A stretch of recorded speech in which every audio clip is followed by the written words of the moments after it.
Bueno, pues ahora pasemos a esta segunda pregunta dentro de este mismo tema.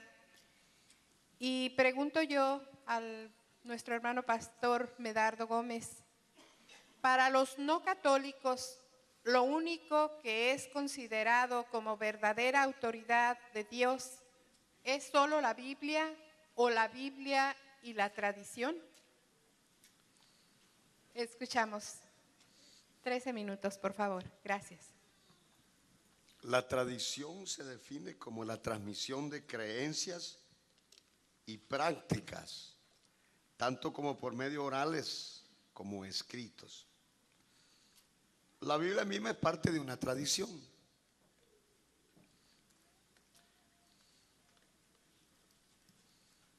Lo que Jesús condenó fueron las prácticas y tradiciones. En el tiempo lo condenó a los judíos y lo condena todavía en su palabra, de tradiciones de hombres.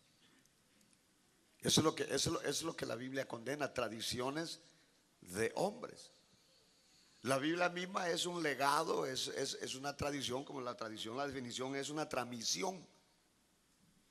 Ella misma es una tradición, es una transmisión. Pero ¿qué encontramos en la Biblia? ¿La transmisión de qué? De todo aquello que fue transmitido a nosotros, vale la redundancia, por los hombres, por los apóstoles, por los profetas. En el caso de lo que parte del Nuevo Testamento para acá, que se nos fue legado en la Biblia de parte de los apóstoles, seguidores de Jesucristo, sus discípulos. El legado de ellos fue todo lo que Jesús le enseñó a ellos que enseñaran acerca de Él y de su palabra. Entonces, lo que Jesús siempre ha condenado y lo que la Biblia condena son las tradiciones de hombre. Prácticas que no están de acuerdo, prácticas que nunca Jesús enseñó y que son tradiciones y que se han venido transmitiendo. En este caso, que tal vez en el otro tema pero un montón de prácticas de la Iglesia Católica, y yo sé que algunos no tienen como dijo no sé, Guillermo, le digo Guillermo porque lo conozco, no se tiene el self-control cuando se habla de esto, y el católico se siente ofendido, y por eso es que ha habido esa discrepancia entre el católico y el evangélico, que en lugar de amarnos, han llegado al extremo de odiarnos. ¿Sabe por qué se lo digo? Yo no ven, porque ¿de dónde entonces nace ese odio? Ese odio es transmitido al corazón por una tradición. En mi país, El Salvador, yo visito mucho los cantones. No estoy generalizando, como dijo Salvador, que no voy a decir que todos ustedes, por la actitud de uno, todos son iguales. No, yo no los conozco a ustedes, pero sí conozco los católicos de donde me han apedreado. Y usted tal vez dirá mentira, me han echado agua caliente. Y usted dirá es mentira. Si usted lo quiere creer, créalo. Si no lo cree, no lo crea. No vengo a convencerle. Pero Dios es testigo que todo eso lo he visto. ¿Y quién les transmitió eso? En su capilla, en ese cantón donde yo visito, el mismo párroco de ahí les transmitió eso a ellos. Cuando vengan los evangélicos aquí, háganles esto. Usted podrá no creerlo, pero yo sí lo creo. Eso, ¿por qué? ¿Por qué lo creo? Porque a mí me ha sucedido. Y yo no he venido aquí a mentirle. No he venido a eso. Pero imagínense, cuando Jesús condenó las tradiciones de los judíos, y especialmente de los fariseos, que eran hipócritas, y que ellos guardaban ciertas tradiciones de hombre, pero en su corazón no moraba Dios. Pero sí eran celosos de sus tradiciones, dice la Biblia. Pero sus hechos y sus actitudes eran contrarias, eran celosos de sus tradiciones. Como que yo sea celoso, digamos, del evangelio, digamos, ¿cómo se llama? De donde yo pertenezco. Usted es católico, yo sé que la mayor parte aquí son católicos o todos, no lo sé. Pero hay una cosa, muchas veces el católico defiende sus tradiciones,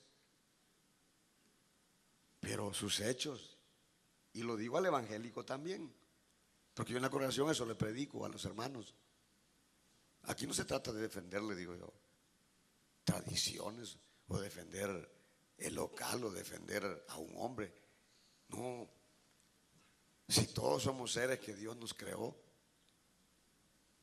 Pero ha llegado a ese extremo el ser celoso de las tradiciones que han corrompido el corazón nuestro y que hemos dejado el camino verdadero por medio del cual se puede conocer a Dios, que es el amor, porque no hay otro camino.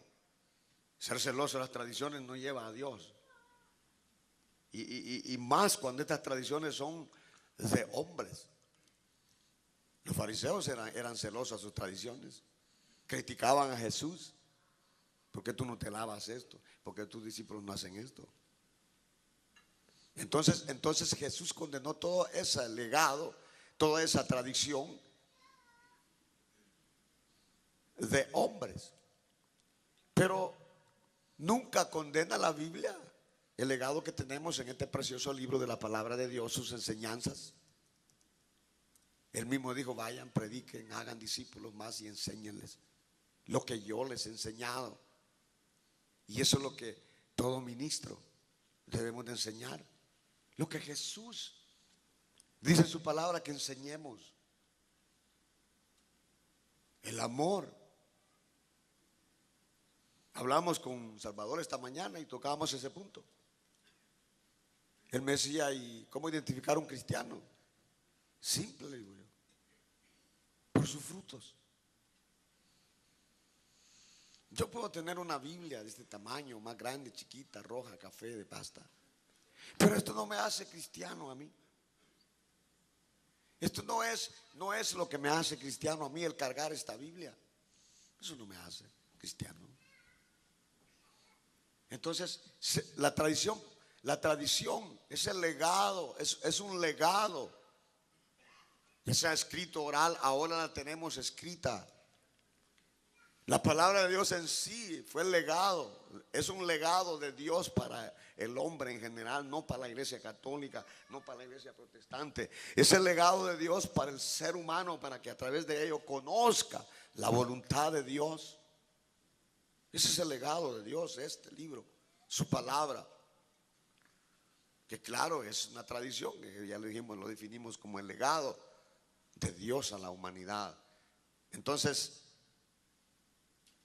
cuando la pregunta es Biblia o tradición, pues la misma Biblia es una tradición, es un legado, pero es el legado de Dios. Entonces, la Biblia no condena las tradiciones del legado de Dios verdadero, de la palabra de Él, sino que las tradiciones de hombres y todas aquellas prácticas que no van de acuerdo a la palabra de Dios. Porque eso es lo que condenó Jesús. Hoy, si usted analiza,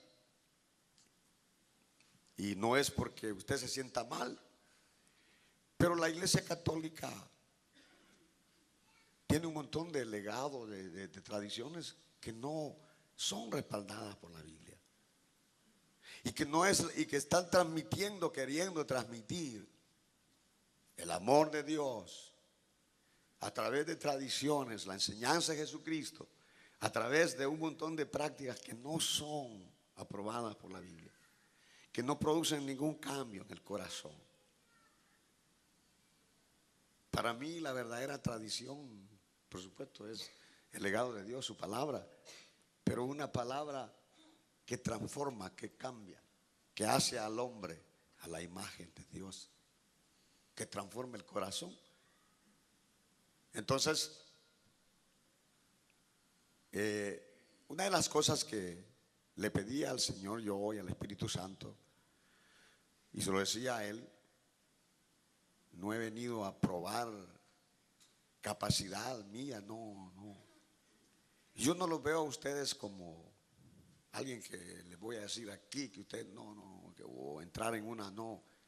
Yo lo veo a usted, al ser humano, y ahí estoy incluido yo, como unos seres necesitados, que estamos buscando, que el humano está buscando cómo volver a tener ese encuentro con Dios, porque Dios hizo al hombre espiritual, para que el hombre siempre esté ahí queriendo acercarse a su Creador.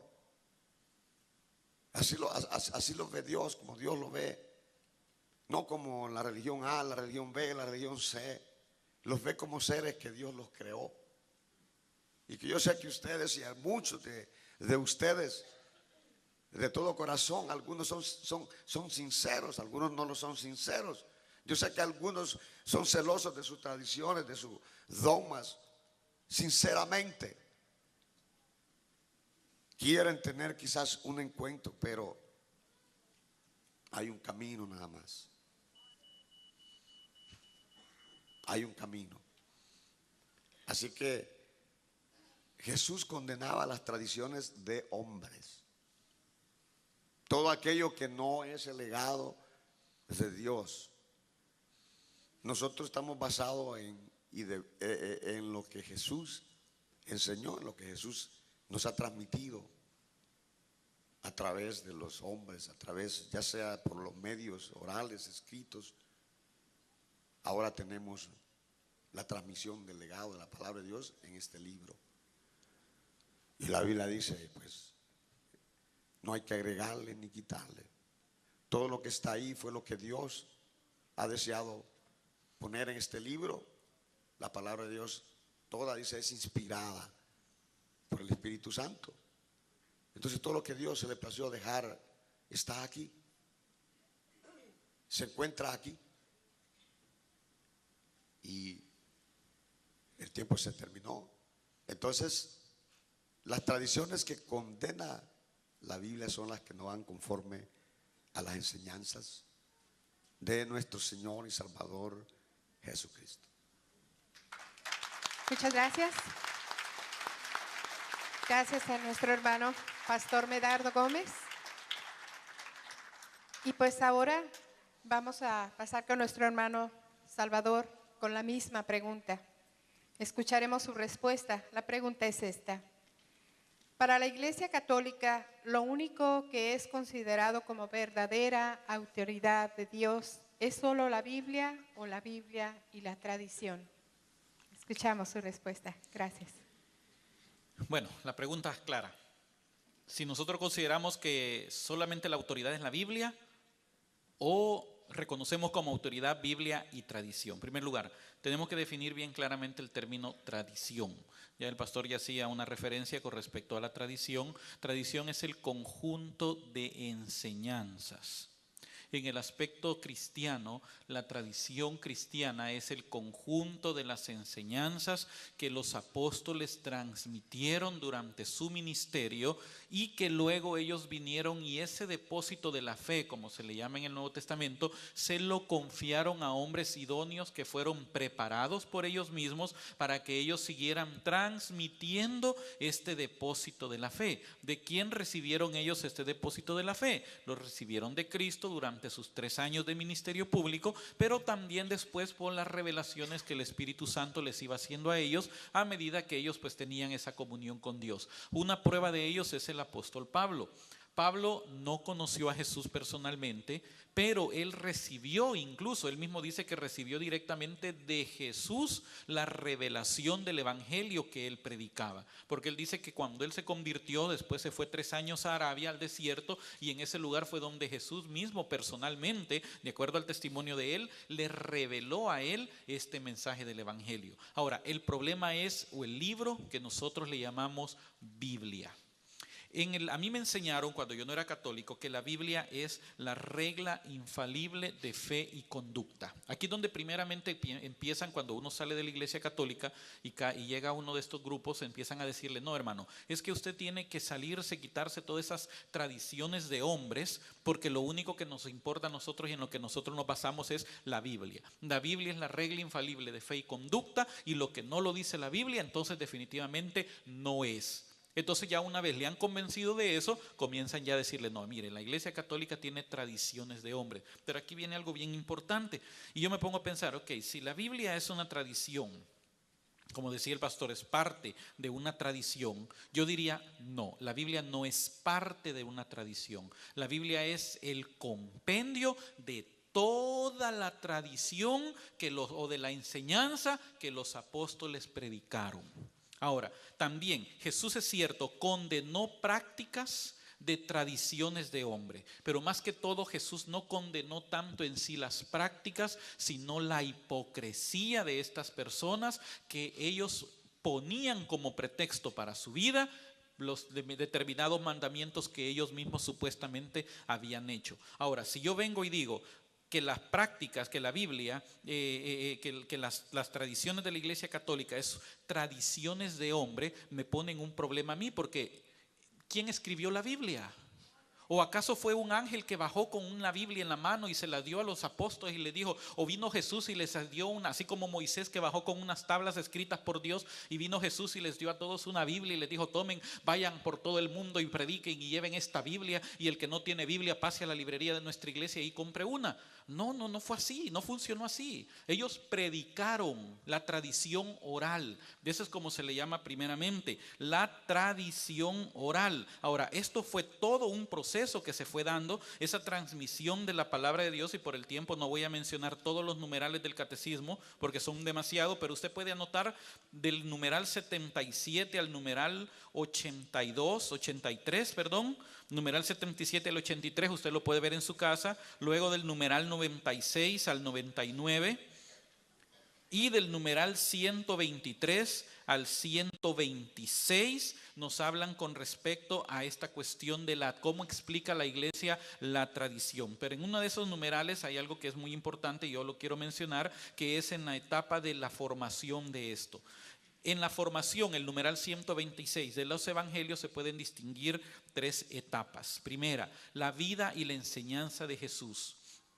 La iglesia mantiene firmemente que los 4 evangelios, cuya historicidad afirma sin vacilar, comunican fielmente lo que Jesús, Hijo de Dios, viviendo entre los hombres, hizo y enseñó realmente para la salvación de ellos hasta el día en que fue levantado al cielo. Segunda etapa, la tradición oral. Los apóstoles ciertamente después de la ascensión del Señor predicaron, la palabra es bien clara, querigma, hablaron, ellos iban y predicaban, hablaban, ellos iban, eso es lo que Jesús les dijo: vayan y prediquen este evangelio, hablen. No les dijo: vayan y escriban el Nuevo Testamento, o tomen, aquí está la Biblia ya completa y vayan a predicarla. No dijo Jesús nunca eso, dijo: vayan y anuncien este mensaje a toda criatura. Entonces viene la tradición oral. Los apóstoles ciertamente después de la ascensión del Señor predicaron a sus oyentes lo que Él había dicho y obrado, con aquella crecida inteligencia de que ellos gozaban, amaestrados por los acontecimientos gloriosos de Cristo y por la luz del Espíritu de verdad. Y ahora viene la tercera etapa, los evangelios escritos. Los autores sagrados escribieron los 4 evangelios escogiendo algunas cosas de las muchas que ya se transmitían de palabra o por escrito, sintetizando otras o explicándolas atendiendo a la condición de las iglesias, conservando por fin la forma de proclamación, de manera que siempre nos comunicaban la verdad sincera de Jesús. Comienza a circular una serie, porque le voy a decir una cosa, hermanos, la Biblia son en el Nuevo Testamento 27 libros, pero no fue todo lo que se escribió. Incluso San Pablo menciona en la carta a la Odisea que esa carta nunca la hemos visto. No le encontramos, no la conocemos, pero Pablo dice que la carta de ustedes la lean los de la Odisea y la de la Odisea leanla ustedes, les dice a una determinada iglesia. Quiere decir que en esa época, si usted supiera la cantidad de material que hay, que se transmitían, la carta de Clemente, y habían correspondencias, y entre esas correspondencias iban las cartas de Pablo a las iglesias. Evangelios, usted supiera cuántos evangelios hay una cantidad de evangelios apócrifos que usted se maravillara de todos los evangelios que hay. Está el evangelio bionista, el evangelio de los hebreos, está el evangelio del anuncio del nacimiento de Jesús, está el evangelio de la natividad de María, e incluso hay evangelios que hablan sobre María también, que son escritos que fueron durante los primeros 100, 200 años de la iglesia. Entonces toda esa literatura que al final de cuentas hubo un momento en que se decidió qué libros sí podían ser parte de un catálogo de libros inspirados y qué libros no, porque habían ciertos libros como por ejemplo el evangelio de los ebionitas o de los hebreos, que ellos eran vegetarianos y habían manipulado el texto de San Mateo, donde Jesús dice: cuánto he deseado comer con ustedes esta Pascua, pero como ellos eran vegetarianos habían escrito: ¿que acaso yo he querido comer carne de cordero con ustedes? Entonces vinieron los obispos y dijeron: no, esto es una herejía, esto no lo podemos poner acá. Y así hubieron tantos evangelios. Por ejemplo, uno de los evangelios dice que Jesús, jugando con los niños, agarraba barro y los hacía palomitas y les soplaba y salían volando los animalitos.